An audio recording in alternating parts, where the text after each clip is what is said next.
Assalamualaikum warahmatullahi wabarakatuh.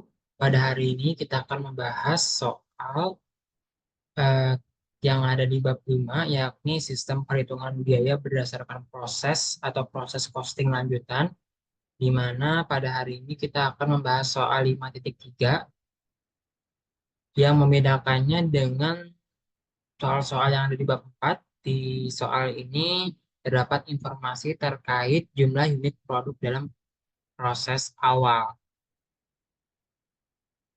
Kita lihat di sini ya, terdapat jumlah unit produk dalam proses awal dengan departemen pengeringan penyelesaiannya sebagai berikut dan juga departemen pengemasan proses maaf persentase penyelesaiannya sebagai berikut. Dan tapi untuk informasi seterusnya itu masih sama. Terdapat jumlah unit produk yang transfer ke departemen selanjutnya, lalu terdapat persentase penyelesaiannya juga, dan kita itu diminta untuk membuat laporan biaya pokok produksi dan juga jurnal yang diperlukan. Nah, maka kita bisa buatnya sebagai berikut. Dan untuk perhitungan ini, kita menggunakan asumsi dengan metode FIFO atau first in, first out. Nah, untuk laporan biaya pokok produksinya di departemen yang pertama, yakni departemen pengeringan, pada bagian schedule produksinya sebagai berikut. Terdapat produk dalam proses awal dengan rincian, produk dalam proses awal, dan juga produk masuk dari departemen pencampuran. Nah, untuk produk dalam proses awalnya itu sebesar 600 unit, dan produk yang masuk dari departemen sebelumnya itu 6.400, yang artinya total produk yang masuk ke departemen pengeringannya sebesar 7.000 unit. Nah, dari 7.000 unit ini, 6.300 unitnya itu sudah ditransfer ke departemen selanjutnya, dan 700 unitnya lagi itu di masih dalam proses di departemen pengeringan. Sehingga total ini harus sama dengan total ini. Nah, lalu untuk biaya produk dalam proses awal, terdapat rincian biaya sebagai berikut. Ini kita dapat dari soal yang ada di sini, ini ada di sini. Dan total biaya pokok produksi untuk produk dalam proses awalnya sebesar 533.820. Dan untuk biaya di periode berjalan sama seperti sebelumnya, terdapat biaya produksinya sebagai berikut, dan yang membedakannya ialah pada perhitungan unit ekuivalen, di mana pada eh, proses costing lanjutan ini terdapat komponen dari unit produk dalam proses awal. Kalau kita lihat di sini, produk dalam proses awal yang ditransfer itu sebesar 600 unit. Ya, maka kita tulis di sini 600 unit untuk keseluruhan komponen biaya produksi. Lalu di sini 0%. Karena kalau kita lihat di sini biaya bahan itu 100%. Yang artinya kalau 100% dikurangi 100%, maka hasilnya itu 0%. Sedangkan untuk biaya tenaga kerja di sini 30% didapat dari 100% dikurangi dengan 70% atau sisanya yang belum selesai. Seperti itu. Maka 600 dikalikan 10% untuk biaya dari departemen sebelumnya dan juga biaya bahan, dan 600 dikalikan 30% untuk biaya tenaga kerja dan biaya overhead pabrik. Nah, untuk bagian yang ini tuh eh, agak sedikit berbeda, di mana untuk unit yang masuk dari departemen sebelumnya itu 5.700 unit. Ini dapat dari 6.300, yang ini dikurangi 600 unit. Yang artinya produk yang ditransfer ke departemen pengemasan dikurangi dengan produk dalam proses awal. Karena kita mau menghitung hanya unit yang memang benar-benar eh, ditransfer pada periode berjalan. Tidak memasukkan unit-unit yang masih ada di produk dalam proses awal. Seperti itu. Maka 5.700 unit ini kita kalikan dengan 100% karena mereka sudah selesai. Dan untuk sisanya yang masih dalam proses itu 700 unit dikalikan dengan 100% untuk biaya bahan baku dan PDP dari departemen sebelumnya, dan juga dikalikan 80% untuk biaya tenaga kerja dan biaya overhead pabrik.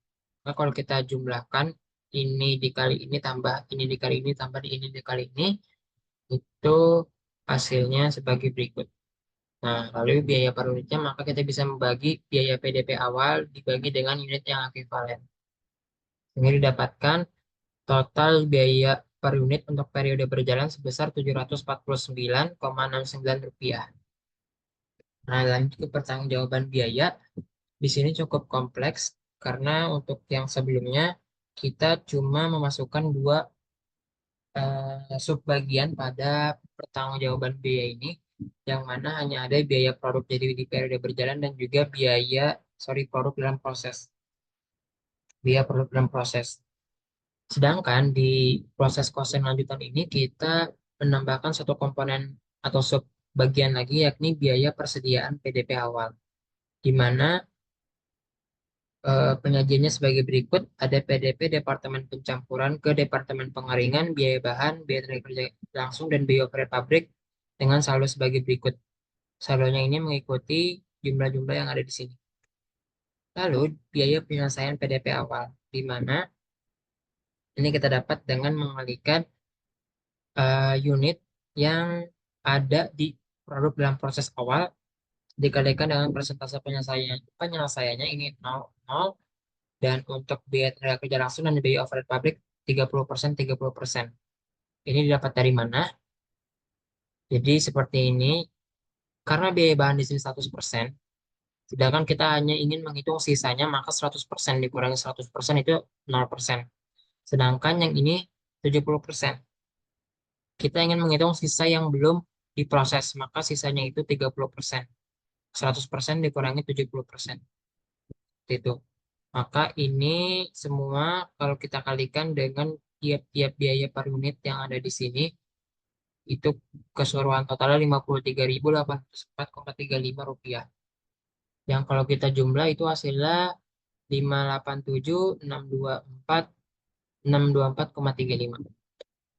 Nah, untuk bagian yang ini itu masih sama seperti di bab-bab sebelumnya, di mana unit yang ditransfer ke departemen selanjutnya dikalikan dengan 100% karena unit ini sudah benar-benar selesai, dikalikan dengan biaya per unitnya, dan untuk unit yang masih dalam proses dikalikan dengan persentase penyelesaiannya dikalikan dengan biaya per unitnya.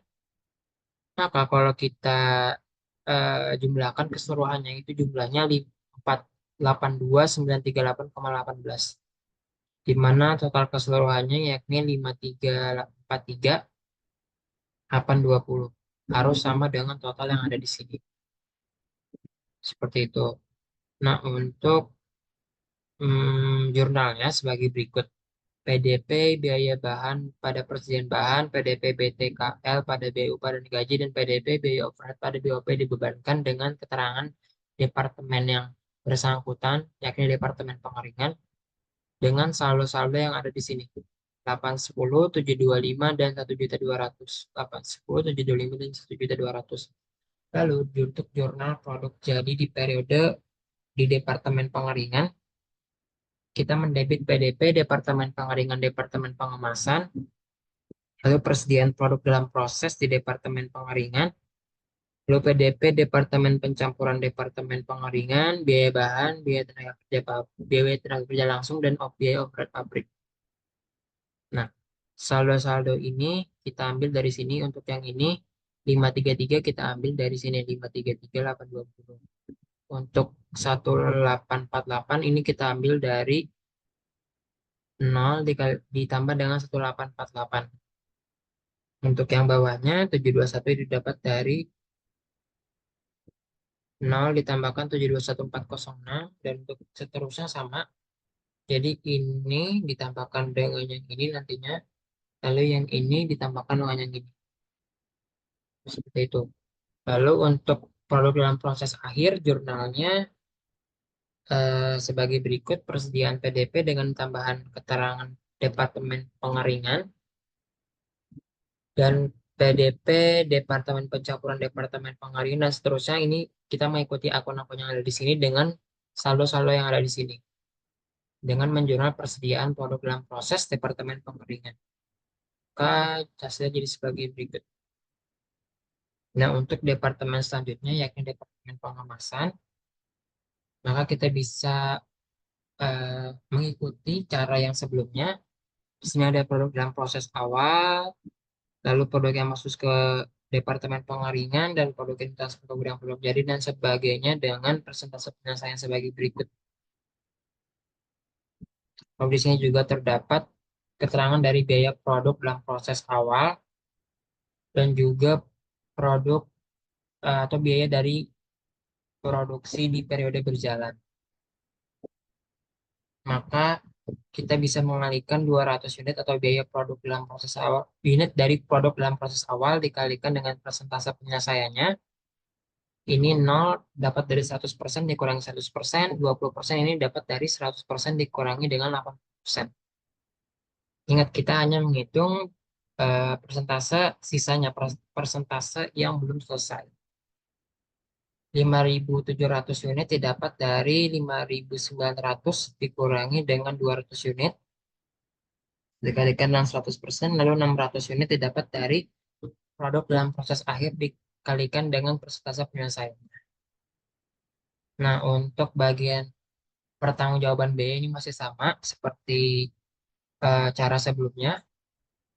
Kita cukup menaruh saldo-saldo yang ada di sini, kita pindahkan ke yang ada di sini. Dengan nama akunnya masih sama. Lalu untuk biaya penyelesaian PDP awal, ini yang ada di sini, kita taruh di sini, dan kita kalikan dengan biaya per unit yang ada di sini. Maka kita dapatkan total dari biaya produk jadi PDP awal sebesar 239.636,07, dan untuk biaya produk jadi di periode berjalan sebagai berikut: 5.700 dikalikan dengan 100% dikalikan dengan biaya per unitnya, maka total biaya produk jadi unit yang ditransfer ke gudang produk jadi sebesar 6889692,30, yakni penambahan dari ini dan ini.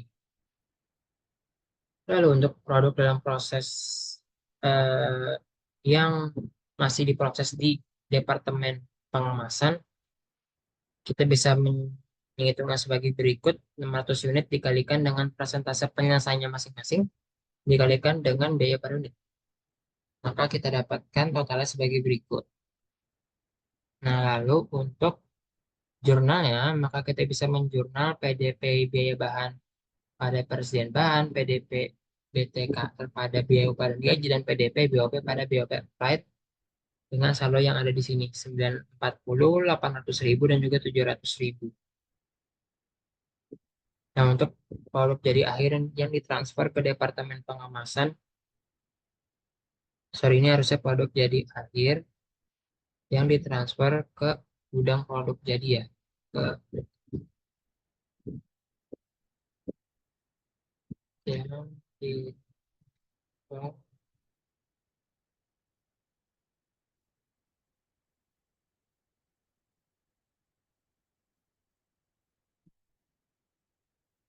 maka jurnalnya sebagai berikut: persediaan produk jadi pada persediaan PDP Departemen Pengemasan dengan saldo 229.800 didapat dari sini 229.800. Lalu akun-akun yang ada di sini dan juga saldo-saldo yang ada di sini. Ntar akun-akun yang ada di sini kita pindahkan ke sini. Nah, dan untuk saldo-saldo yang ada di sini ini merupakan penambahan dari biaya persediaan PDP awal dengan biaya penyelesaian PDP awal. Jadi ini ditambah dengan ini ditambahkan dengan ini ditambahkan dengan ini ditambahkan dengan ini, dan seterusnya. Maka jadilah sebagai berikut seperti ini. Lalu untuk persediaan produk dalam proses akhir di Departemen Pengemasan, maka kita bisa mengikuti akun-akun yang ada di sini dengan saldo-saldo yang ada di sini. Itu kita taruh kredit, tapi debitnya ini persediaan produk dalam proses di Departemen Pengemasan. Jumlahnya ini sebesar 640.989,53 sama seperti yang ada di sini. Oke, sekian untuk pembahasan soal 5.3. Kurang lebihnya mohon maaf. Wassalamualaikum warahmatullahi wabarakatuh.